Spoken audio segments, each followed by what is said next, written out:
N Maharashtra news channel.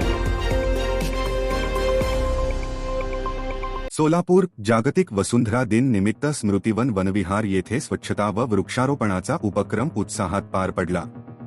Solapur महानगरपालिका, स्मृती उद्यान, eco friendly club, eco nature club व वर्ल्ड वाईल्डलाईफ कन्झर्वेशन यांच्या संयुक्त विद्यमाने हा कार्यक्रम आयोजित करण्यात आला।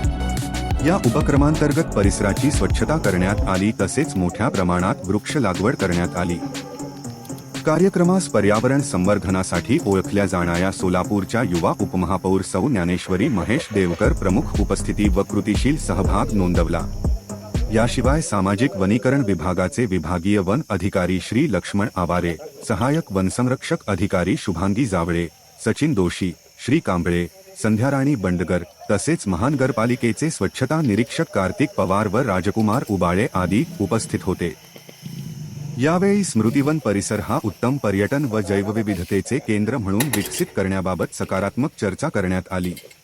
परिसराचे संवर्धन कसे करता येईल यावर विचारमंथन झाले असून भविष्यात हे ठिकाण एक आदर्श स्मृती उद्यान म्हणून विकसित होईल असा विश्वास व्यक्त करण्यात आला। महाराष्ट्र शासनाचे विशेष कार्यकारी अधिकारी महेश देवकर, विविध संस्थांचे पर्यावरणप्रेमी, इको फ्रेंडली क्लबचे परशुराम कोकणे, WCFचे संतोष धाकपाडे, अजित चौहान तसेच इको नेचर क्लबचे प्रवर्तक व वसुंधरा अभियानाचे पर्यावरण दूत डॉक्टर मनोज देवकर, मेघा क्षीरसागर, डॉक्टर सौ बोराडे, सौ पाटील ताई, सचिन कांबळे आदींच्या सहभागाने हा उपक्रम यशस्वी झाला।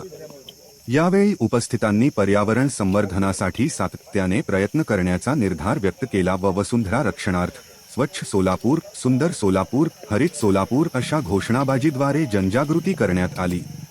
प्रमुख उपस्थिती व पर्यावरण पूरक संस्था व प्रमुख यांचा सामाजिक वनीकरण यांच्याकडून सन्मान हे करण्यात आला।